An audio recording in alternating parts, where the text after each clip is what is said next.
একটা অন্তর্ভুক্তিমূলক ক্যাম্পাস তৈরি করতে চাই। চট্টগ্রাম বিশ্ববিদ্যালয় হবে এখানে বিভিন্ন বর্ণের ধর্মের বিভিন্ন জাতিগোষ্ঠীর হচ্ছে একটা নিরাপদ ক্যাম্পাস। যে আপনারা জানেন চট্টগ্রাম বিশ্ববিদ্যালয় হচ্ছে এক ধরনের বয়ের সংস্কৃতি তৈরি করা হয়েছে।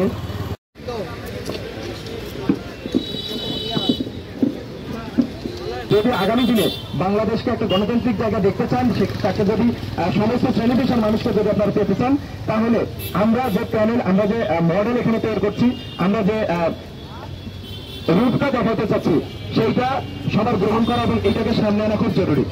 সেটাকে দূর করার জন্য আমরা প্রথমেই এই প্যানেলের মানুষগুলোই প্রথম এখানে আবাসন ভাতের কথা নিয়ে আসে।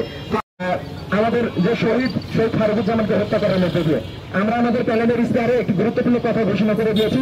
সেটি হচ্ছে যে আমরা নির্বাচিত হয়ে যান, আমরা এই ক্যাম্পাসে একটি ক্যাম্পাস চার্টার নির্মাণ করবো। গতদিনও কাজ করেছি, আগামী দিনেও করবো। এই প্রতিশ্রুতি রেখে আমি আমার প্যানেল বৈচিত্র্য ঐক্যের পক্ষ থেকে এজিএস 11 নম্বর দলত আমি আমার কথা এখানে শেষ করছি।